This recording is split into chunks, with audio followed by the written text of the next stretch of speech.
All right. Hello, everybody. Thanks so much for joining us today. We're here today with Tim Collom, who's a realtor from Sacramento, I believe it is, California. Yep. Tim, thanks so much for joining us. Really appreciate it. Anytime. Glad to be here, guys. Okay. I'm going to read your bio here real quick, and then we'll just jump right into it. So Tim is an artist and a realtor in Sacramento, California. He's been selling houses for 20 years, creating art since preschool and working out since he was 14. He loves any donut and creating. He's driven by making himself better each day and helping others achieve their goals. He's passionate about raising money for those in need through art. He believes that tomorrow isn't promised, so he lives every day like he may not be here tomorrow. That's it. Tim. That sounds good. Yeah, that's the first time you've heard that, right? I think you said. That's pretty much it. I don't know who wrote that, but that's 100% accurate. Like, definitely the donut part. There's a lot to unpack here. This is a lot of stuff going on in 3 or 4 sentences, right? This covers like a whole football field of things. Is there any one thing in there that stands out? Like, that's totally.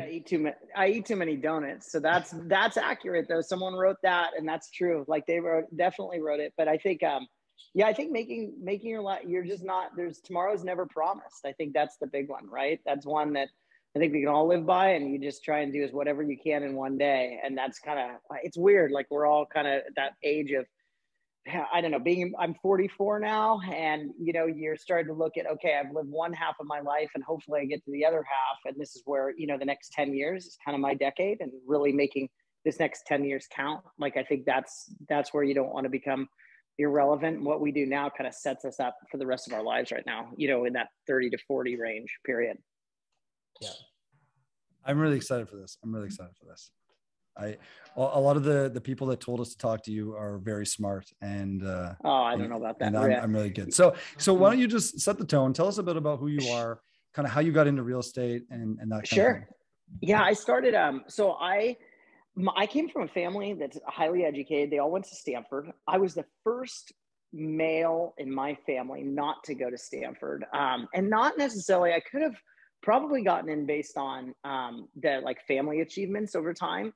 And, my dad was kind of like, he went there and he was like, you got to follow your passions. And at the time it was where I loved sports and kinesiology and physical therapy, that type of thing. So I went to Long Beach State for physical therapy, and that was my intention. And I did some and when I was in high school, I was definitely around a lot of professional athletes down in San Francisco, as far as the 49ers and those things, and just being on the field with as practice fields and helping them retrieve balls and getting grunt work, right? And I saw these guys, and they would drive up in these unbelievable cars, and they drive up and, they just had they work so hard, but they definitely exercise was a big deal because that's what they got paid to do. So I was like, okay, I want to be around these guys. Like, these guys seem like they're cool. I know I was 5'9", 5'10". I wasn't going to be pro at anything. Like, there's no way that I'm doing anything whatsoever. But I had these aspirations, and I'm like, okay, if I could be around them and learn some things, and that's kind of what I wanted to do. And ultimately, then I, went down to Long Beach State, and I was didn't really like the physical therapy part, just because it was the psychology of people that were getting hurt weren't the same as professional athletes. And they were really negative, and it was tough on me because I was like, this isn't Jerry Rice. This isn't like some of the 49ers that I was around, the San Francisco Giants I was around, some of these other people. And I just didn't like it. So I transferred and did business school up at Sac State. And at the time I got to get a job. And I was basically a strength and conditioning coach for the tennis teams, because I was around all these 49ers and Giants and all these people. And I basically ripped off what I learned and applied it to normal people. So before Orange Theories, before all these boot camps, before all these new workouts, I would put people through some pretty strenuous workouts that were where people were like, okay, this is different than what, they were big into exercise classes at the time. I mean, 20 years ago, it was really, CrossFit wasn't really around. It was kind of there, but it was kind of a hybrid of all these different workouts that the professional athletes did. So it was kind of one of those things. And then I had a real estate agent, and he was like, hey, you should try real estate. And I'm like, I don't know anything about real estate. I'm in Sacramento, California. I was going to head back down to the Bay Area. So in California, it was the Silicon Valley, and it was right at the heart of, like, my dad worked for Apple and worked for Oracle and worked for these big giants back in the day. And Sacramento is like, it's one of those areas that it's really nice, but it's not like some of these other areas. Like, you know, you're looking at some of the most wealthiest, nicest areas in the world. And I was just like using Sacramento as a pit stop. So this guy was a real estate agent. He's like, just give it a year. And I told my mom, I'm like, hey, I'm going to do real estate. And she was like, said some comment, like, you didn't even have to go to high school or college for that. You're just like, I don't know if this is the right play, all those things. And then I landed in this neighborhood that was, you know, just a really classic older neighborhood that was built in the 1920s, 30s, and 40s. And basically just started going at it, learning from this guy who was just a machine, and he was really good at what he did. And I learned a lot from the first year, 2 years, and it just gradually went from there. And I just saw the amount of money you could make at 21 years old. And then I didn't finish at Sacramento State, which was kind of just, you know, college-wise, I do regret that. But at the same time, I jumped into making $100,000 very fast a year, you know, and I think that was one of those things that I just saw that you could repeat what you were doing. And so scholastically, I always had a lot of ADHD and a lot of things where I was like constantly like distracted. And I think that's a very common trait of salespeople. So ultimately, you know, all of us are all over the place, probably not so great with finances, really good at talking and bullshit, all those things. And ultimately I got into real estate. And then, you know, a couple of years went by and I'm like, okay, I'm in Sacramento. And I started to love this place. You know, it was a shitty place to visit, but then a great place to live. And I was like, okay, this is cool. It's 2 hours from, you know, the Bay Area and an hour and a half from Tahoe. And I liked geographically where it was. And then I just started, you know, doing that. And I think that basically over time fell in love with it. And I love it as much as I did back then. I think that was something that we talked a little bit about. And I just think that I was pretty passionate about it. And in the sense of like, it's got that flexibility. Like if you sit at a 9-to-5 desk, it's really hard for me, but I love the idea of always helping and doing that type of thing. So that's kind of how I got into it. It's kind of the long-winded version. And I don't think anyone wakes up and they're like, oh God, I can't wait to be a real estate agent. Like I had the FBI agent, I was watching Point Break, you know, I was watching Keanu. I was like, okay, this is what I want to do. I was around 49ers and Tiger Woods, and I was around the world's best. Tom Brady, I, you know, went to rival high school against, like all these things. And I'm like, okay. And then I ended up in Sacramento, California, and I'm selling houses. So that's like, that's where you are, and you do what you can, and then you make the best of it. And I use it as a really, it's a big part of who I am now. And describe where you're at right now. Describe like your current kind of situation. You run a team. Can you describe that? Yeah, real quick. I have a team of 20, 23, 24 people right in there. And then we sell $300 million of real estate last year, right around there, 275 to 285, I think it was, right around there. And we do about 300 transactions. Our average price is about $1 million. And it's an awesome squad. Like we're just like, it's a real, like, and we did that all within a year to grow it that way. And so we work with Side, and that's a real estate company that helps support brokerages, boutique brokerages like myself. And we went from 94 million with 4 people to about, right around 300 with about 20 or so, 5 or 10 agents. Well, I'd say 7 agents are just getting kind of started, but 13 are really strong hitters. And it's just been a blast. So it's been really crazy. Was Side instrumental in that part? Was Side really? Yeah, I'd say it's a combination. It's the perfect storm of everything. I think they provide the platform. I was under, just like a lot of people, under a brokerage where they had their formula and they didn't I love what I didn't mention before is I went to school for marketing, and I'm obsessed with marketing and branding. So that was kind of my unique ability. And I had a ceiling on my head being with the traditional brokerage. They were a boutique brokerage, but there's no way they would have allowed me to have 20 people with fear that I would do what I'm doing right now. So I think that for me, it was one of those things where I didn't really want to be an owner, but I just saw where all these traditional brokerages and other companies weren't marketing the way they should. And I think that's the key. And when people, you know, hire a real estate agent, it's about how do you sell a house? So how is the marketing? And then obviously all the technology and details come later on. But that's been my passion. That's kind of my secret to my success in general. And you deserve credit for your brand. You've got it on the hat there, the house logo. It's a logo that was made by a gentleman named Justin Panson, probably oh gosh, 15 years ago. And then it just gradually kind of morphed and they said, you know, pick something. And of course, every real estate agent, because we're all narcissistic, want to see our names. Like, you know, we just want to see our faces everywhere. I want to see our names and how just typical cheese dicks. And that, so for us, I had this logo and I just created it, and where he created it. And then we just ran with it and we created house real estate because it was just common.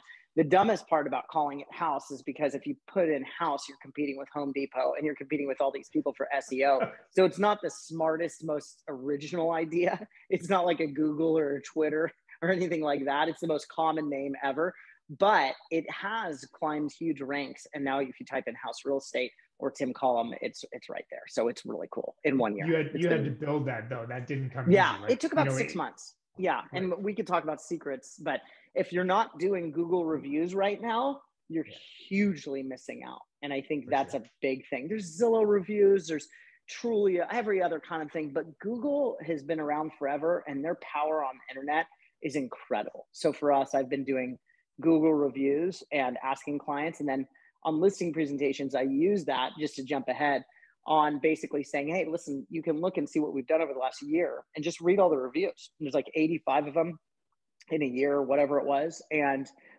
it was really cool because ultimately they get to get a sense of what people, how we marketed during the pandemic. And it was like almost like the listing presentation. I'm like, hey, just make sure you read all these reviews. And then I ask you for a review later on and they give me 5 stars. So it's been great in general. That's good. Yeah. So I think there's a bunch of different Tims that we're gonna kind of break into here, and we got the real estate one. Now, kind of give us the same kind of spiel about your art, because you're an artist. You own a few galleries. Can you kind of tell us about that path? Yeah. So art to me, I think that everyone in life gets positioned as one thing, and I think I have kind of a curse here in some ways, but I think people get positioned where they're like, if you're a doctor, you're going to go to school for 15 years, you're going to become a doctor, you're going to be a knee surgeon, and then basically you're going to do 1,000, 2,000 surgeries, whatever, thousands of them, and then you're going to basically retire and you're going to die. That's it, right? And you'll play some golf in between there. You'll do some things that are hobbies. And for me, like I had this therapist / coach, and she's like, whatever you do, you try to turn it into a business. And so for me, I have this curse that I love some things, and art was one of them. And I started doing a lot of art when I was in real estate, because in real estate, just part of it is my excessive personality. And it's one of those things where I like anything I like, I do more of. And so just like a lot of salespeople, if you're addicted to more, like whether it's more money, more food, more real estate, more whatever it is. And for me, I liked alcohol at one point. That got to the point where I had to stop. And ultimately, then I turned into doing something to keep myself busy. And that was art. And since I was a kid, I always doodled and did all sorts of stuff. And that's my ADHD, where I just sit there and have to keep busy a little bit. So for me, I always enjoyed it. I fell into this world accidentally or purposely, that I was around some very famous artists in Sacramento. And ultimately, it was kind of one of those things that I watched what they did, and then I started painting. And then it was just kind of where I could be on HGTV or I could do anything, but the majority of people come up to me, talk to me about my art, because I think art and music and some of these other things that people do, I think they take for granted, and they're so focused on this one job, whether you're a real estate agent, a doctor, you cut hair, whatever it is. And so for me, I felt that there's ways that you can have multiple streams of income and doing things that you love. And so for me, I've always done painting, and it just fell into opening up different worlds. And I think that's kind of where during real estate, I would be so burnt out from these days. And you guys all know, when you go, it's hard for me to fall asleep and turn off. So I'm not really good at watching TV, same type of thing. Can't sit there and watch a bunch of shows. And I just feel like sometimes it's a waste of time. I know a lot of people love it, but I think for me, I go and get out in a studio, and I don't require a lot of sleep. And, basically I'm up until 2 in the morning, 1:30 in the morning. And then I'm painting from anywhere from 10 to 2 in the morning. And I think that's something that helps me relax. It also keeps my creative mind. And at the same time, I'm always thinking about real estate and marketing, but it slows me down a little bit. And so, that's basically where it's been. And as a kid, I started to do that. And then I, started to take it professionally. I didn't go to school or anything. And I think you know, Jody asked me what was one thing, and one friend came to me and they saw me painting, and they said, you know, I want to get my husband this painting. It was a vineyard, and it was I don't know, it was years back. And I don't know why I did a vineyard, but it was just like Napa. It was like, I'm a landscape. I use colorful paint. I use kind of bright. It's almost childlike in some ways, but now it's got a different style to it. And ultimately, they said, can we buy this from you? And as soon as I made that money, I forget what it was. It was like $250. Sure. I was like, okay, now, and 250 and 20 years ago is like $1,000 now. It's probably like $5,000 now. I don't know what it is now, but I was like, okay, this is something switched on. So then I was like, okay, at night, I'm going to start doing this. And I had no intentions. Like art, if you said, you know, what's your 5-year game plan in real estate? I probably could give you a pretty good idea. And then if you ask me in art, I tell you, I have no idea. And that's the thing, is you got to keep it loose. And I think that everyone's got something, whether you like music, whether you're into movies, whether you like to golf, whether you like to do different things. I decided to take what I like to do and turn it into something. And then it just became something that I figured that how many walls are there in these neighborhoods? There's way more walls than there are houses. And I started becoming this household name with art. And it's had its challenges of like, do I, you know, are you hiring a real estate agent that's painting in the studio, or are you hiring a real estate agent that's busting their ass all the time? And so I kind of had to get over my own stigmas, but I've kind of landed into this double brand of this realtor artist / person. And I always have these demons of like going, okay, I got to prove to everyone that I sell a ton of real estate. And then also in art, I kind of prove that my paintings are still relevant and things that I do. So ultimately, was that stigma in your own mind though? Like, yeah, you know, totally was the market saying you're a painter, so you couldn't be a good agent? Or are you like, you know, was that just noise? I think it was like a combination of both. It's a good question, Jody. I think what happened was that I took my art to a couple galleries, and they know me in the area as this real estate agent. I'm like, you're a realtor, like your stuff's like either not good enough or just didn't make sense to them or whatever. And then, you know, when you tell someone no, and that's what happens as a salesperson, if you tell someone they can't do something, then I'm like, okay. And then I went and got a small space in this great area. And then I started each month doing more and more and more. And then I took over the entire building, you know, fast forward 4 or 5 years, and the whole building was this big gallery. And I still can't paint fast enough. So I think what happens is people tell you you can't do something, and they pigeonhole you into one category of here's who you are. And then I had that element of surprise that people were like, oh, okay. And then it created this brand, you know, unintentionally. I wasn't like, I'm going to be a realtor in Sacramento, California, which is like right next to Bakersfield, Fresno. Like, it's not like I don't know, you know, if you guys are aware, it's not like New York. It's not like San Francisco, Newport Beach. It's none of that where we are. It's pretty straightforward, and like, I'm not going to say it's boring, but it's not something that people get excited about, you know? And I think that, and then to be an artist here is kind of the same thing. But again, I was around some people that were instrumental, that were big influences in my art career, that helped me out quite a bit, and then used to kind of learn. And then I started to get corporations' attentions. And once I got the corporations, then it brings legitimacy. And then people go, oh, okay, you know, this is what's going on. It's very interesting how it's just a weird situation how it all happened. You've got, so looking at your socials, like Instagram, it's everything in one spot. Is that deliberate? Yeah. Did it grow that way? Is that just like, do they work well together? What is that? Really, it's another great question. I have really unintentionally, like, you know, people tell you, and there are everyone's an expert now on social media, right? I mean, they're making all these reels and they're doing all this crazy stuff. There's tons of podcasts, as you guys know, all this crazy stuff. And ultimately, I just did what feels right. And I think what people want to follow is someone that has a lot of different things. And I don't even care what they want to follow. It's just that I'm who I am. And I have my, you know, daughter on there. I have my family.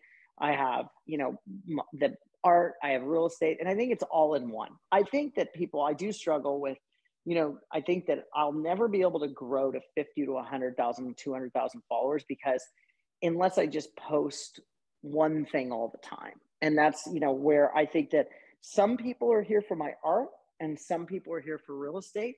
If I posted a fancy house, then they'll like that. But at the same time, I think that there's a lot of people for art. If it was just art, I could grow that following to 200,000 pretty quickly, I think, because if I just posted that. But again, my real estate clients look at it and they go, well, your exposure is so big, and I have a huge amount of followers for real estate.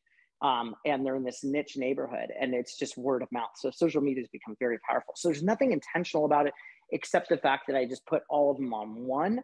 And I think those real estate pages just get diluted. Like I look at everyone else's and I'm like, so let's say you saw 100 houses. I mean, by house number 76, people are like, I don't really give a shit. And at the same time, if you're dancing and doing all this weird stuff on there and doing TikTok videos and all this lip syncing stuff, I'm like, I don't think that works either. So I think and people might prove me wrong, but our numbers are pretty insane. And I think that like for what I do, I kind of have a gamut of everything. And I try to just be as authentic as possible. And that's the most important part, period. No one can argue with that. No. And you've done stuff with HGTV. Yeah, that was one of my first ones. I had someone, like my ex-wife was like, she's like, don't do it. It's stupid. Like all those things. And I was like, again, exposure and visibility are that was what you did. No, like, business. Okay. So break it in. Like what was it? What was that experience like? What were you working on? Nobody knows probably some of your history there. So like, why was it stupid? Like what? Well, I think that people didn't know when HGTV just came out, it wasn't what it is now. It's not the Magnolia Channel and all the other things. Like HGTV has some pretty big street cred now. You're talking probably 15 years ago. I have to dive back in. But I think what happens is when people are afraid of exposure, especially other people that are with people, like whether it's your mom or whether whoever, anything like that big step. And they called and they said, hey, will you do an interview or whatever? And I did it. And I'm like, I'm not going to make it to the next round. Like, that's kind of how I think. I'm like, I'm going to just be authentic, be myself. I'm not trying to prove anything. I didn't want to get on HGTV. I was kind of like, I did, but I was like, kind of like, whatever this is. And you'll see with Lululemon, it's kind of the same type of thing. And I just kept making the rounds. And by the fourth round, they're like, okay, this guy is what we're looking for. And I got on there, and, it was an eye-opening experience because so much of it's scripted. Like, it's so different than it was just such a great experience because, you get the bubbly TV host they bring in and she's doing stuff. And my job was to rip apart 3 houses and tell the owners why their remodeling sucks. Like, right. Which is just an awful job if you think about it, but I couldn't talk. Like, I couldn't do what I normally do with my verbiage. They'd be like, well, you should say it this way. So everything was like staged, bring them again. It's just like, it was TV. Right. And they paid me $1,000 for the episode. And then they came back and did another one.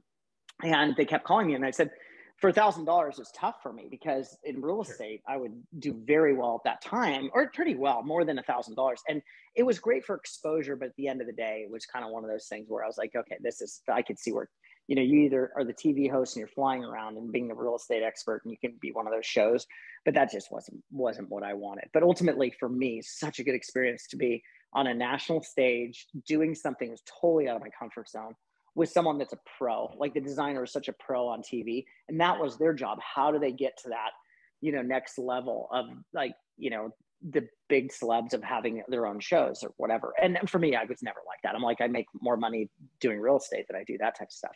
So I think that was kind of my thing, but it was good to get underneath my belt, and it gave me that exposure again. And each piece of exposure is a stepping stone. Would you go back? Yeah, I think I would. Yeah, revisit it for sure. Like, do they want me now? I don't know. If anybody from HGTV is listening, Tim's open to a conversation. It'd be more interesting. I'll tell you that right now. Like, we've been approached by different shows and different things, but to have 20 people on our team, predominantly women, and then to have an art career and working what we do and all that, it would be crazy to follow me around. There's no question. So I think there's an element of that, but do we have all the drama and all that? No. I mean, that's what they want. They want all that different drama and all the different things that are going on in general. You can have some Canadians come down for a visit, and we'll dude, you guys are great there. And yeah, it'd be awesome. It'd be super fun. Canadians are the nicest. You and the Australians are awesome. So I like, you guys are calm and cool. Like, you United States guys, US guys are different. But so yeah, that was just a feather in the cap. Started HGTV, did that. It was a good experience. I keep it in my bio on Instagram because it does create where people give some legitimacy. Like, okay, this guy's been on TV. He understands what he's talking about, that type of thing. And you've raised a ton of money through your art, mainly through your art, right? But you've raised a ton of money. Can you dive into that? So that's the last question. Yeah. So basically, with art, I've painted some paintings, and then with social media, one day I was sitting there on the couch, and there was these fires in Paradise. And it was just a small area in California, and it incinerated, killed 100 people very quickly, and no one got out. And there's like, and I was just sitting there, and there's like this dog on the street with the news. It was limping, and I knew the newscasters, and I called them, and I'm like, this is just awful. Like what can, is there anything I can do or whatever? And so I did some paintings. I did one for Lululemon. It was California. I'm like, we're going to throw this out there and see what happens. And I just wrote the story of me being authentic, sitting on the couch, seeing this dog that got burnt, can't find its owners, and just mess with my mind. And I was like, I'm going to put this out there on social media and say, let's just, sell this for $40 and donate $40 and I'll give you this painting, like a print. Right. And so turned it on, and the next morning I woke up, my phone was just ballistic, and it was $27,000 in one day we raised.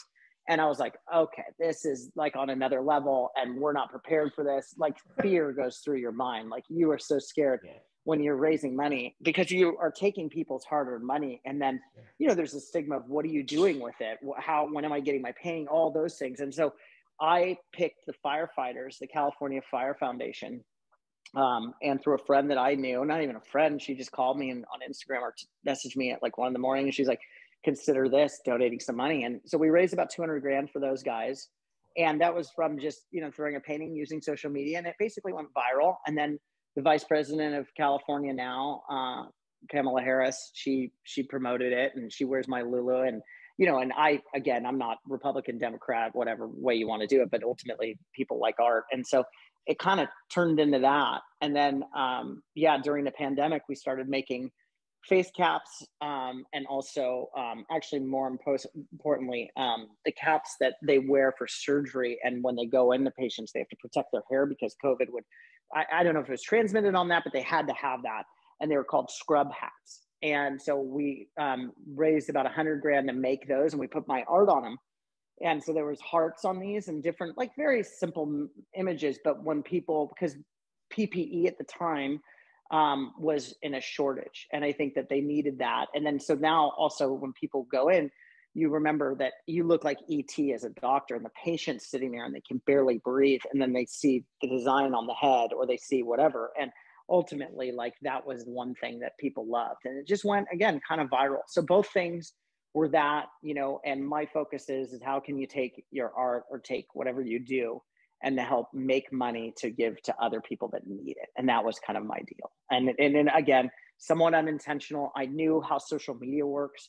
I think that I have a clear understanding on what to do there. And then if you can raise money. And then one of those things that with my brand that's different is like, I incorporated a little bit of real estate. Like on my billboard, I said, thank you to the heroes. And I drew all these nurses and doctors and put it on a billboard.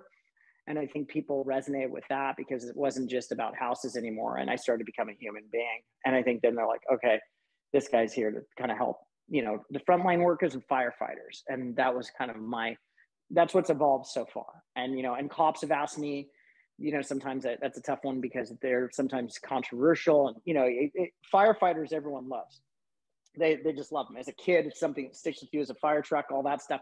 So, and those are things I didn't even think about, but now I'm like, okay, thank God I didn't put a lot of money towards this. And, times are a little bit different now. So ultimately my job has been to raise money for the people that really matter. And those are the real heroes. Those are the ones that need help. And if I can give them protection on that, and then the firefighters too, we took that money, the 200,000, they turn it into gift cards, and the people that have their houses burned down, they give them that, and that's for gas and food. Wow. So, and that was, it's a small chunk, but it just shows what one person, not myself, but a group of people can do to make sure that, people are covered. So anyway, that was just something that, you're just like, you're painting and you go, let's put this on the internet and say, we're going to donate, and people get behind it. And then they get something back for donating their money instead of just giving it to some big organization, and then it's like a badge of honor. They put it in their walls or whatever it is. So that's who you are. That's a pretty good intro. I gotta say, that's a pretty impressive intro.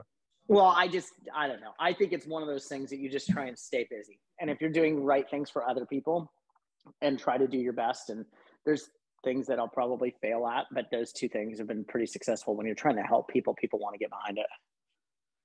What's the bigger influence, your art for real estate, or your, like, do you get real estate influence? Like, does the one influence the other, or only, or that's the number one question I get. I think that art gives me the ability to create in my mind of what I want to do next for real estate, in the sense of it keeps me at peace, but I'm always thinking about what's next and what's working. And I think that with art and real estate, I work pretty much from, all the time, just like realtors do. And do they really work? I mean, do we really want to get into this where it's like, are realtors really working? Like, and I work a lot, but I also am like, there's times that you're working out and you go get your car fixed and you get this, and realtors aren't like sitting down, digging ditches and doing that type of thing. I think we work hard, but I think for me, I'm always on, and that's from 7 or 8 in the morning until 10 at night.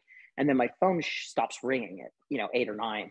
And then that's where for art, I can get creative and do what I do, and focus on family time from 6 to 9 or whatever it is. And I have a great life. It's really great. I think that's the one thing about real estate too, is just that we have this flexible life, but you have to discipline to know when to turn it on, turn it off. And the person that's with you, you have to be able to go, listen, at dinner, I got to skip because I can make X amount of money by selling this house right now. And that kind of gets old. That's a tough one. But I think overall art and real estate are pretty equal. I think art gives me the ability to be by myself with music, painting, and real estate is constantly people calling me and texting. And I like talking to people all the time. So, I think talking is what we get paid for, and that's been good. So it's a really different combination in general. You think that's the old school part in you? I work with a lot of new students. A company I'm working for, we brought on 60,000 new learners, let's say in the last 24 months. They don't love talking on the phone.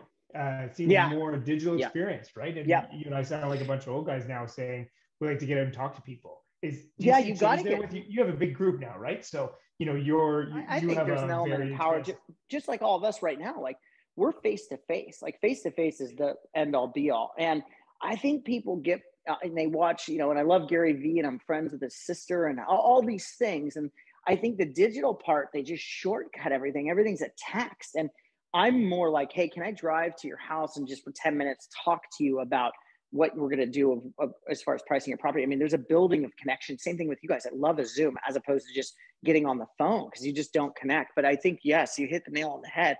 I think technology is our worst nightmare. I mean, I just DocuSigned an offer. I guarantee you the seller read it for about 2 seconds. I send it over and then they get it back. And I'm like, okay, they didn't read it and I didn't go over anything with them. And I think there's some technology part. And I think the one thing now, and you see with these big companies, they're just bringing more people on. And I don't think that's good. They're not actually selling houses. They're just hiring a ton of people to say that they're selling houses, and they're not doing what's old school. And I think, and I'm 44, but I think this is a perfect age right now. If I could stay an age, it'd be 44, because I can work with the 25 to 35 year olds and all the 50 to 70 year olds respect me. When I was 21, they're like, how long have you been in the business? This isn't working, right? When you're 60 or 70, they're going to be like, okay, you don't have enough hustle. So we're right now in our 40s at the perfect age, 35 to 45 is where you want to be.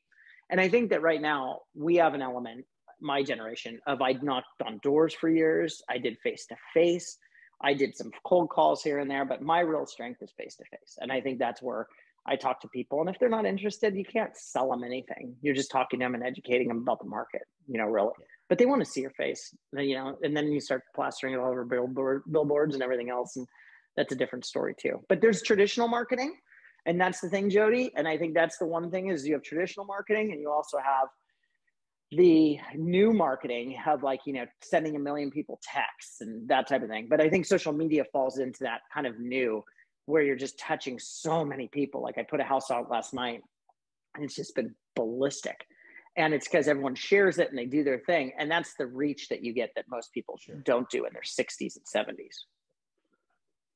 But what's interesting about that, you say you put that house out there, but you, on either side of that house, when you posted it on Instagram, was your family, right? Mm-hmm. Yeah, you had your partner on one side, I think, and then I believe you had your daughter, a photo of your daughter on the other kind of thing, or something like that in your stories. And and that's it's more than just sharing that house, right? If I have an Instagram and I post only my houses, no one's going to share that.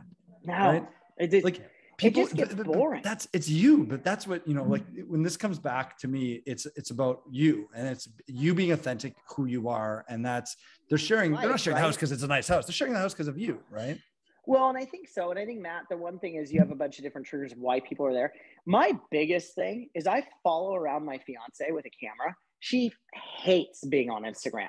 hates, like, I mean, she's like, get that thing away. Like, she knows there's 14,000 people, but I'll sit there and ask her a question. She's like, don't put the camera on me. And she's not friendly about it. And it's just real. And people love it. They're like, I could never be with you, Tim, because you're that guy. But it's just something that's genuine and authentic. And the same thing with the kid. The kid's super cute. Like, everyone has a, you know, you could put a puppy on there, you could put a kid, you do those things. But I think, it is like the things that I love and hate about Instagram. Like, I hate that there's curated pages that look exactly identical and everyone's perfect. Like, that's not real life. Like, you know, I think that's where it gets tricky. And I think that on the other end, what we do is that I'm catering to a lot of different people. And I will say, like, I have, you know, 12,000 followers, and that it doesn't necessarily matter to me. It's just that we get a lot of income coming in off of Instagram. Actually, it's just different than, it's like our modern day website. And I think the people that are here are staying here, and they're not just trying to get followers. And I think that if you're here for followers and everything else, you can get to 50,000, run around and do what you know, there's so many ways to do that. But to me, I just kind of stick to what I know, and that's what I'm good at. And people see that, and then that's it, you know. There's no point. And there's milestones too. You're like, okay, I'm working with HGTV today, or I'm doing this, and, you know, or I'm getting, and I have to be careful. Like, I have clients that will take me and put me on, you know, some kind of private plane, or they'll say, hey, I need you to drive up to Carmel and go to my $30 million house. Like, that is also untouchable, not relatable too at times, but people want to see that type of stuff too. They're like, I want to see that. And it's hard. There's a fine line of showing off. I mean, how many times I have a lot of clients that have jets and they never post about them. And then I have all these people that ride on jets and they rent them and they always post about them. It's them and the, you know, jet in the front. And it's like, yeah, it's not your jet and you just paid $20,000. Great. But it's just like, it's just weird. So that's, to me, I try not to do things like that. And that's where, are you really posting for yourself? Or are you posting for something else? Yeah.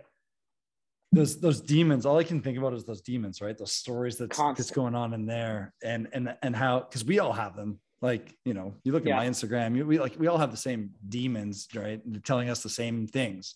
And it's just cool. And there's missteps. There's for sure missteps. Like, there's things that you could do bad, and you have to be careful. Like, you know, Instagram's ruthless at times too. You know, you're just like, you can make some big mistakes on that thing, you know?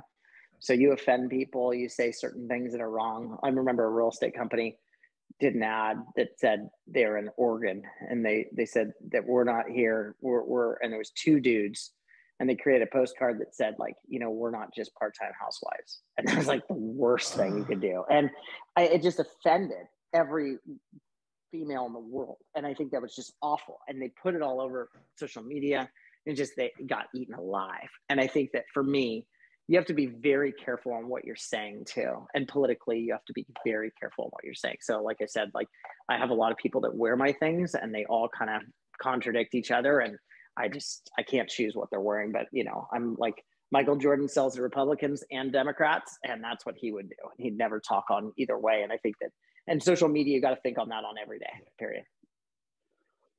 So, you know, your personal life, who do you surround yourself with? You know, how do you? Small circle. Yeah. Small circle, I could say pretty much, you know, good things about, and they're people that enhance you. Like, people that are always like really telling you straightforward who you are, what you should be doing, like, aren't afraid to say the bad things either, and just going, what are you doing? And does this work? But it's a small circle. It's on social media, it's big, but I think in real life, you know, I probably see the same people over and over 10 to 15 times, you know, a month or whatever it is. And so, you know, it starts with your fiance, or, you know, the person that you're with, and then you have your team in real estate, and then, you know, anyone that's related to art, the people that come in and understand what's going on, and not the collectors, but the people that help you do what you do. And so I have a good team in general, an amazing team. And I think that it starts with this small group of people you choose who you hang out with, and that's it. And I don't just gravitate towards all these people that are wealthier than I am, or the bigger pile principle, where you're always trying to get better. But I think there's an element you have to be cognizant of that, you know. And I just have a few good friends I bounce some things off of and get ideas and thoughts, and is this crazy? And then I, you know, do my own thing, you know. So, and my team is just close enough where, you know, I think you run a fine line too, if you, you know, because you can't really hang out with all of them, you know, equally. So at times I just like try and keep it professional in that sense. And I don't drink, so I'm not out at night at 9 or 10, stopping by things and being one of them.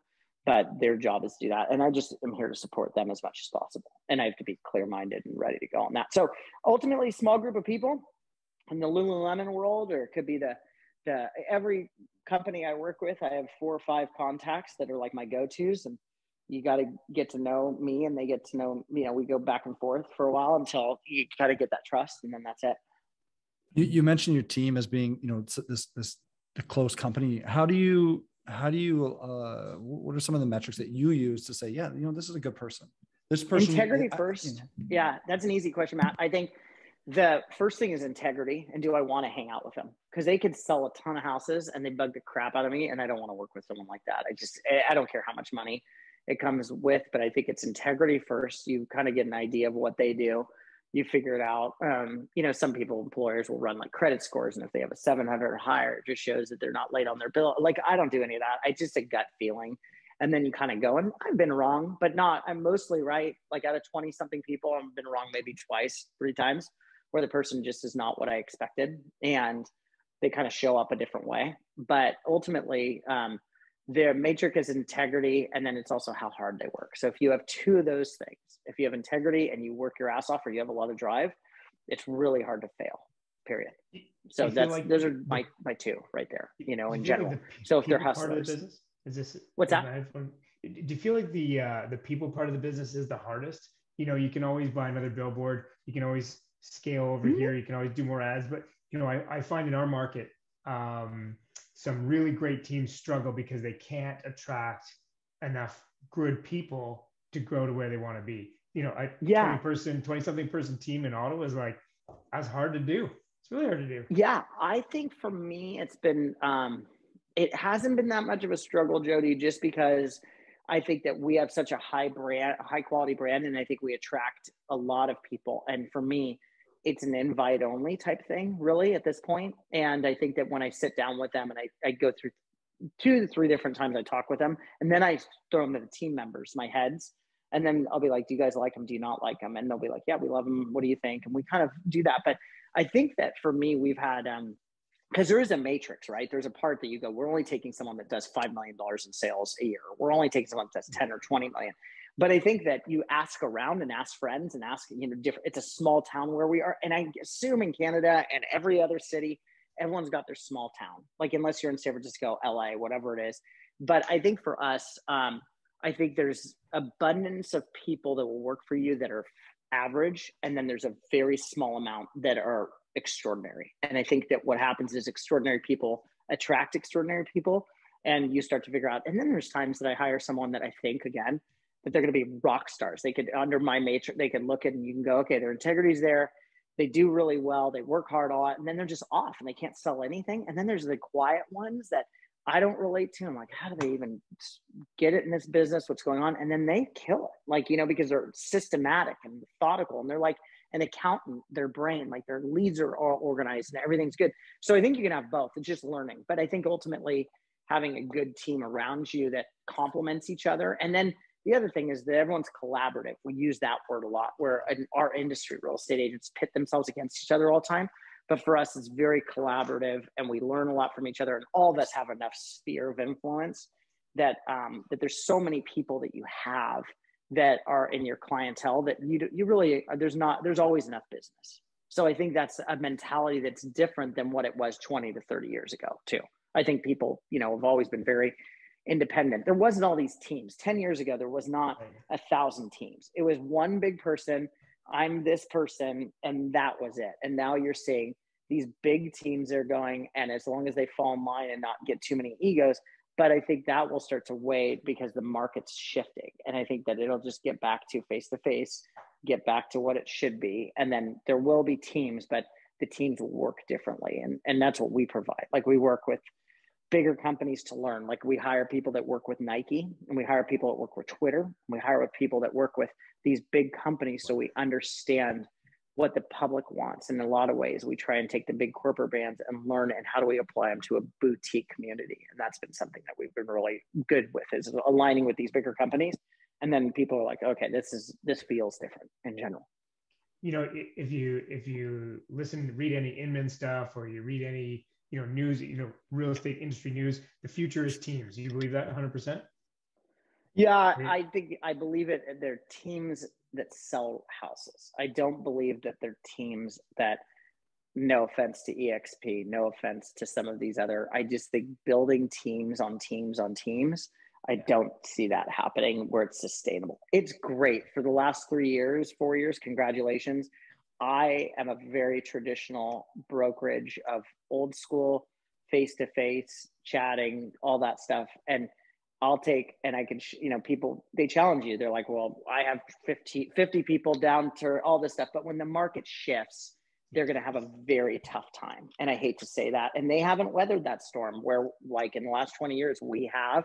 And small boutique brokerages have done very, very well during that time. So, yeah, do I think the future is teams? I do, if they're small, Navy SEAL, very tactical, very good with getting in the community and staying where they produce. I have 6 people on my team that sell more than $30 million to $40 million a year. And to me, then they create opportunities for the other agents that are on my team to get open houses and make more money. And ultimately, that's what happens. But the ones that have 100 people on their team and they're selling because the market has been the best we've ever seen. I think the one thing that I can tell you right now about real estate is everyone has come off their best year last year. Every single person. Like, it's very hard to interview a real estate agent that says, unless you're in the condo market, that says, oh, you know what, we're just not, I had a kind of an off year. Everyone's like, I'm the best. It's been incredible. And that's something you have to be careful of. Like my 300 million that I spouted off to you, like, do I see it going to 400 to 500? I don't know, but we'll have a structure where our team is still small and mighty. And I think that's very important right now, as opposed to these big teams. Cause I think that's where there's just not enough houses to sell. There's just not enough income coming in. You can get more people. And they said, like, I saw Inman yesterday and great. Like, they said EXP they're going to get to 100,000 agents or some crazy number.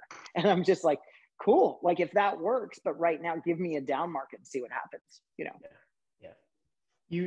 You said I might get some calls back from wherever you're posting this. I have no idea, but that's Jody's EXP. Jody's EXP. So doesn't matter. Yeah, whatever. It's but so in our market, we don't have side. You'd say you're old school, but really, working with a brokerage like Side is not traditional real estate. That's really you taking over the business like it's a business. And I find, one of the failings of, real estate agents in general is, they can be very successful real estate agents that aren't business people. And it drives me crazy because they don't do business people stuff. They don't build systems. They don't do a repeatable thing. They might have been in business for 10 years, but it's 10 times 1 year. And so how many people, that's the thing. How many people do you know that have the brain that can sit down and say, God, I love taxes. It's my favorite thing. I love details, right? And then the other side, they're like, oh, I actually love people too. There's very few. I mean, I've met maybe 3 to 4 in my entire career that are really good at both. And I think the main thing is that you're right. And I think you will have a side that goes up to, I will have Jody, you will have the first side if you want up there. I'll talk to the CEO guy and say, listen, there's this guy in Canada. We got to get squared away. But I think that for me, I think that even if you own your own business, it is hard to have that platform of having brokerage, legal, marketing, wearing all the caps. And that's been the hard part with real estate agents too. And then managing teams and all that stuff. I think that every market has these things, but I don't think the fad, which has been always around, is worst case scenario, I get blown away. No one's on my team and it's just me, right? Then we just go back to selling houses that we used to do, right? Instead of building and managing team members, because there's a part too that takes away from your normal business. I think I could make a pretty good amount of money with a really good buyer's agent, and to have a really good assistant and a really good escrow person, I would probably net pretty good, but it wouldn't have the reach that I have right now, if that makes sense, So I think there's a lot. And I'm not saying, I think EXP and I think Remax and I think Keller Williams, and I think a lot of these that say, hey, let's just build teams and let's do these things. They're doing it in a market that we've never seen before. The most successful real estate market we've ever seen in the last few years. So, and that's good, but that model will not stick around, just like the foreclosure model did not stick around. So for me, it's just like, kind of like, I look at it like exercise. There's always been weights for the last 50 years, right? but now there's climbing walls, there's CrossFit, there's like things on, you got cycling, you got Peloton, every kind of workout you could think, right? Peloton, so good, right? All these things. But weights are always there. And in real estate, you kind of always want to be the weights. And on that sense, I want to be the Led Zeppelin, where we have like 10 albums that are amazing. And you really don't, most people don't know who Led Zeppelin is. But if you're the company that constantly is around and you have hits that are all the time, and some people come in and they're like, you see it all the time in real estate. They're like 5 years, you just see this one name, and then all of a sudden they just disappear. And then for me, I try to stay as relevant as we can through decades. And right now we're on our second decade. I'm just trying to get to my third decade. So kind of market specific, but kind of, area. So Sacramento, you call it a small town. That's like 500,000-ish people, something like that. Oh man, that's a good question. I want to say it's more than that. Okay. I want to say it's about 2 million, 3 million. Let's just, I don't know, but I'll get killed on this too. Okay. So so Ottawa is like 1 million people. So I wasn't sure if we were in the small town, whatever or not. That's a great question. I will not know that. I'll get killed on this too. Well, we're going to cut this right out. Actually, we're Jody, not. I will find out. They're like, Sacramento Realtor thinks that there's only 400 people in here. Who knows? It's okay. You know them all. That's okay. So forget the question then. We'll go on to some other stuff. No, go. I'm telling you. No, it's just okay. So in your mind, it's a small market. Like, what are some of the things that you can do in a small market that maybe you can't do in a big market? What are some of the, what kind of leverage can you use? That's the best question. I mean, that's a really good question. I think getting involved with the community, and when I say community, like where people drive down the street and they see a billboard, or when people open up their local paper, they see your face, or they see you at the park that you're hosting something that's like for neighbors night or whatever it is. I think it's the ability to find your local area in whatever size city you are and work the hell out of that area. And that's where it's like farming and that type of thing, I think has been very important. So I think that ultimately, I would say that you could find your farm, but keeping it small in any area. And I think getting in the community, and then you have, like for us, it's how many signs can you put in the ground, right? Because we have all those companies that I just Colbert, all of them. And the one thing is like you'll go around and all you see is our house signs all the time, which is crazy. And so it's cool because we have not that many signs, but people notice them. I mean, not that many, but we do have a lot of market share. And I think that's the cool part is we've worked these couple areas and we just work the hell out of them. And really that's what it is. So if you're in Malibu, you just go, okay, I'm the Malibu realtor. That's what I'm doing. Or if you're in, wherever you guys are in Canada, I think that you could pick an area and really stick to it. And then you get involved in the community where they see your sign over and over. That's really the secret to real estate in general. That's if I just put way. Yeah, it's got to be the old school. I think if I just put one in LA and I put one in San Francisco, like my brand might be bigger, but it doesn't mean that people are like driving by all these signs. And what happens when you get the best case, do you guys know where Lake Tahoe is? Do you know, Sure. Are you familiar with Lake Tahoe? So it's this one small lake. And what happened was this real estate company came around and it's just genius. They went around the lake and everyone goes to the lake, right? So you just go to the lake and they would take all these small little 1,000 square foot offices around the entire lake and put signage. So when you drove around the lake, they would just see all these people would just come. Thousands of people would just drive around and go, God, this Oliver company is constantly just doing that. And there's signs all over. And they really didn't have signs. They just had offices everywhere. And they became highly successful. I mean, crazy. They sold Aerosmith their house. They sold all these big celebs, all these things. And around the lake, it's very expensive. So they took that, and that's kind of the theme is if you can take a lot of small offices in your community and put them everywhere, it's the perception that you're doing a ton of business as well. And you'll start doing that. And that's what's happened where we are. So, and I think that applies to any city, don't care where it is. If you take a couple offices and put them on very busy streets and do independent type signage that people can walk in, grab a coffee, do whatever, and not like your typical, here's a building, there's like 40 cubicles in it, like not that, like an open space. If you saw my office, you'd be like, okay, it's cool, it's different. You'd walk in, non-pandemic. But how do you decide between all these things? Right? Like you're talking about opening all these offices and you're talking about, and the ADD is firing, right? And it's insane. You're like, this guy's done. So how do you, I've never seen or done cocaine, but everyone thinks I'm on it all the time. And I guarantee you, like, I think that I do have limits. I make decisions quickly. So I'm like, I don't want 10 offices right now at this moment. It would make my head spin, but I can do 2 to 4 offices. You know what I mean? And that's more, it's just like, you know, when you see a piece of pie in front of you and someone says, eat the whole thing, like, I can't do that. There's no way. But if you go one slice at a time, you got it. Right. So for me, I'm just focused on my next one, you know, and I think that's okay. And then it becomes secondhand nature. So for me, I just go not slow. I shouldn't say we're very fast, but I think that there's an element of, you know what, don't be afraid to make decisions fast and then also fail too. There's times that you fail and, you know, you hire slow and fire fast, period.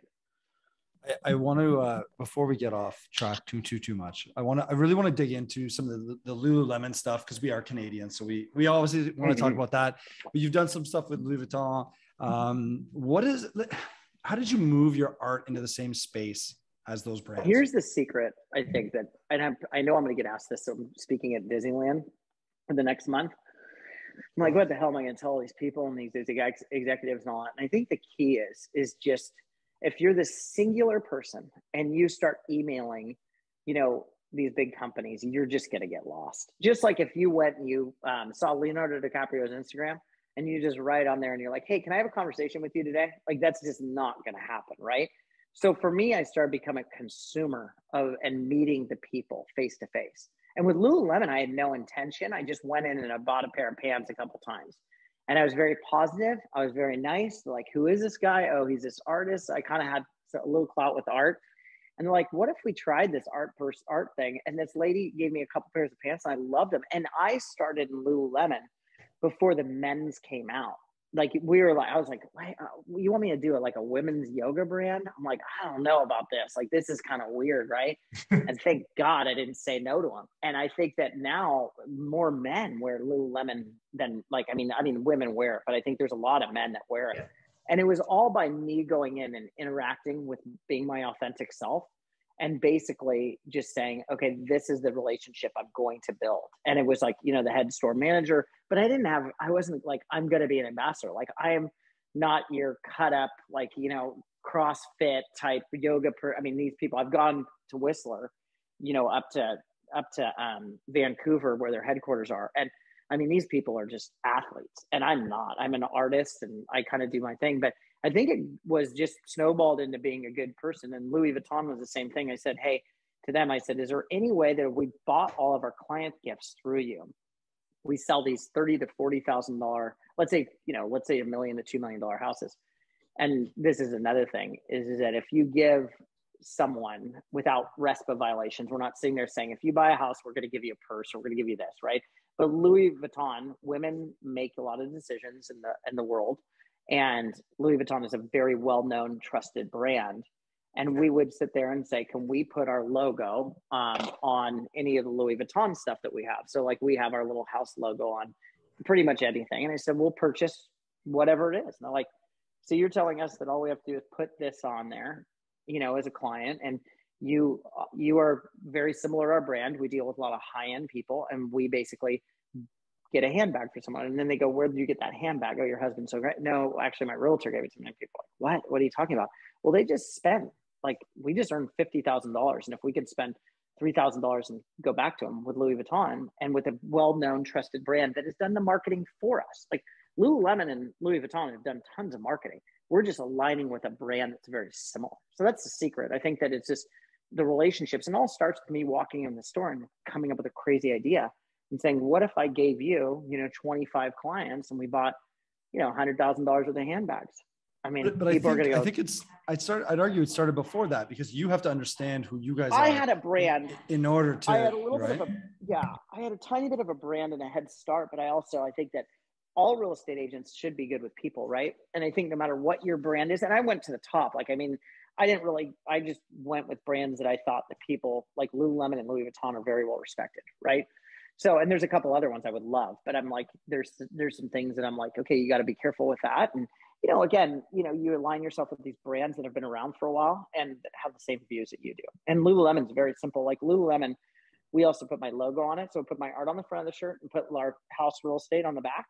And if you think about it, you go to the gym, there's 20 people wearing those things or whatever it is. It's like it's like a billboard in itself. So these people are branding instead of like, you know, you give out bottles of wine, people drink it, they put it in the cabinet, it's gone.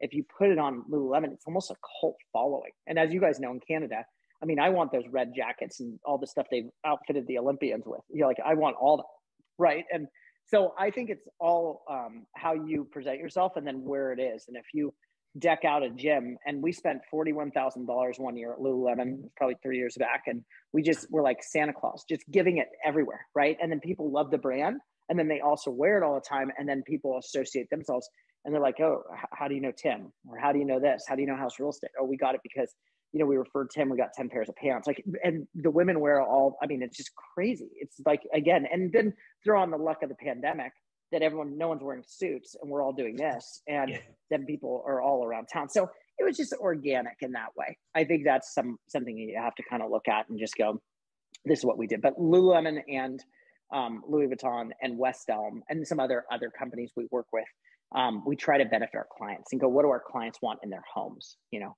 and that's really what people want. They want those types of things, those brands in general. That's super cool. But what about your personal branding? So like, you know, like I know you fully understand the business branding and you get it from the art stuff, but talk to us about your personal brand.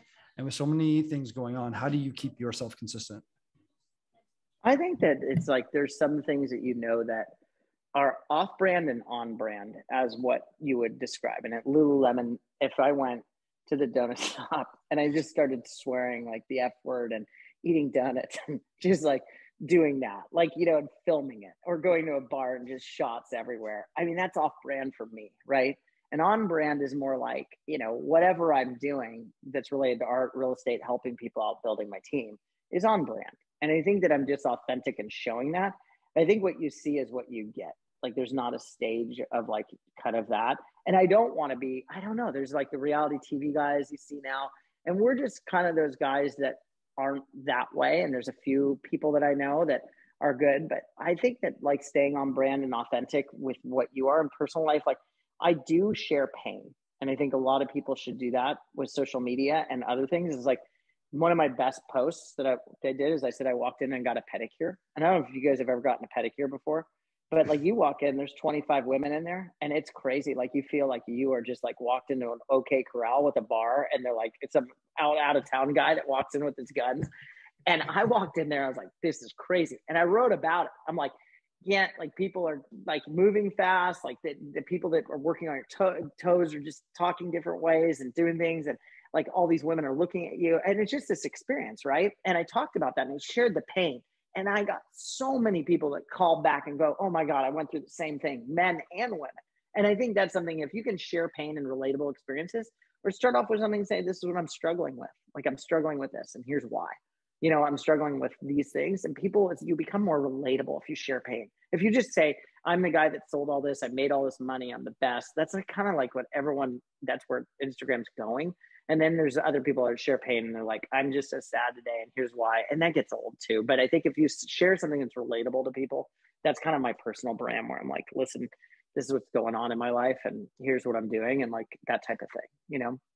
So well, I think there's good days and bad days, right? You've got the exactly. Whole thing. I think Jody, you have, and then like you guys agree. I don't know, like people either get it or they don't get it. Like you either get social media or you don't. Just like you guys, you're really good at what you do in interviewing and you understand people's brands and you understand the questions to ask. I think there's some people that just don't, and that's human nature. There's 100 people that understand things, and then there's some people that don't, and that's why we have what we do. But I think that you just kind of like, you have your personal brand and you just stick with what that becomes, right? But some people do very well being cocky and running around and doing like, you know, some of the shows and doing some of the Instagram accounts and all the different things. Mine's really like, if you Google my name, you call me, you're going to get me.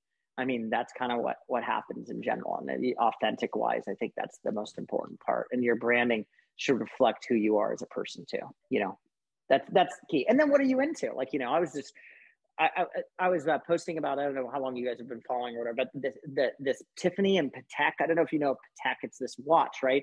And so Rolex and these watches are very luxury brand. And to me, it's a crazy world we live in, that if you go into a Rolex store right now and you go, I want to buy a $20,000 watch, they're like, you know what, we're out of them. and you have to wait a year. And there's actually a list of 50 people that are behind you. And I'm just like, this is crazy, right? So then Patek, this company, this watch company, takes it another level, and they released 50 or 75 watches that they've partnered with Tiffany. So again, collaboration. This is just like real estate, right? I partner with Louis Vuitton. I partner with people. Now I'm leveling up, but Patek and Tiffany are pretty equal in general. Some would say whatever it is in the jewelry world. And they combine and they create these things. And then they put up one and they give one to someone that sells it on an open auction. And the thing goes for $6.5 million, right?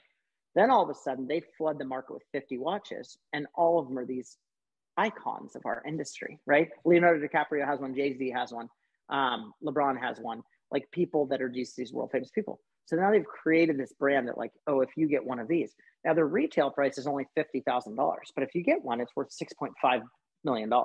So it's just this study in marketing. And I think for me, I'm obsessed with the idea of branding and marketing and how it applies to the customer.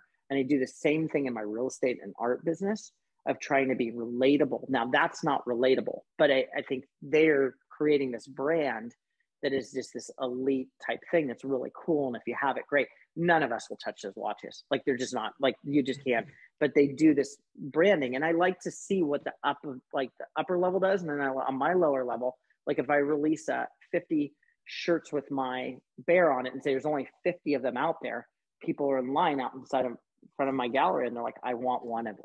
So those are things that you look at. And then that kind of branding, I do that. And in real estate, it's the same way, is that we create, scarcity with our listings by forming that not everyone can get in right away. And we say, we have to take you in one by one because of the pandemic. And we've used that with Instagram to show the lines around our properties. And then people are like, oh my God, this is a great property. People are trying to get in, but it's really us saying, slow down. We want safety first, but it comes off like there's tons of people going on, So anyway, there's so much marketing. I could go on for days about all this. So I have to ask one more about your collaboration. So I saw on Instagram, you did, you put some of your branding on skateboards, and I was like, it took me all the way back. I skated in the day, all these other things. Dude, that's it, right? It's amazing. So, but I still follow Steve Caballero on Instagram. Me too. He's re-released his half cabs. He's got all this stuff going on. And in my mind, I was like, I hope Tim's buddies with him, because that would just like make my entire childhood come back. Man, it's so funny that but isn't everyone's, to your point too, with Jody and Matt, it's like you guys both, everyone has this sweet spot of what they did as being a kid, right? And for me, like it was skateboarding, Metallica, Michael Jordan's, the Chicago Bulls, like all these things that being where we were. And to me, I just said to my team, I'm like, I need a skateboard. I won't get on it because I'll break my neck 100%. Like if I got it, my wrists are done, like painting career done. I'm like, yeah, I'm going to get on some half pipe and just break my neck. And ultimately I'm not doing that, but I did create that for exactly where me and you can have that bond. And I'm like, there's people that know, they watch the Bones Brigade, they understand Steve Caballero and Tony Hawk and how that evolved. And then, it's this culture, right? And so for me, I got the skateboarders, I got the people that do yoga, I got the artists, I got the high-end luxury Lululemon, the Louis Vuitton people. I have the people that are into those things. Those are the things that I think are really important, but I think it's a culture, right? So that is something that I just did for the fun of it. And it created you just see people see skateboards and they're like, oh, that's cool to do. So I just kind of try and do that. And to me, I think that's the element of art. It opens up so many more doors than I would have ever gotten if it was just real estate. And I think that if I tell any of your viewers or listeners, what I would say is that whatever your passion is, I think it's important you keep talking about that and doing that, because that will open just as many doors as you just selling houses all the time and being this robot. So I think it's super critical in your life to make sure that you have multiple types of avenues that you interest you and talk about them with those people. Because Jody, we could talk all day on that type of stuff. And, Matt and I could go, okay, I like this or I like that. And I don't know, you try and create cool stuff and that's it. So we've been, me and Jody have been talking about the scenes, how generous you've been today. And it's been amazing. I truly believe we could keep going for probably 2 more hours, because it's just, there's so much, and you are so generous, and everything you're talking about is clearly so developed And whether or not you feel like that or not, it's so evident to us. Man. So it's I feel cool. like it's like just trial and error, and I have no idea. And I'm not trying to be this influencer. Like, I don't know. I'm not trying to be one of the, that's what I'm trying not to be. But at the same time, you genuinely like love brands and you promote them. And then you go, okay, I do that with my real estate career, but I do appreciate, yeah, I mean, we could talk forever, whatever questions you guys have, I'm totally down. Awesome. Appreciate your time, Tim. Hey, thank you so much. Jody, I'm sorry about the EXP thing. If you wanna roll at Side Real Estate, I'll get the CEO to get up there. We will make some things happen, dude. It's a conversation. Let's do it. And I don't mean it.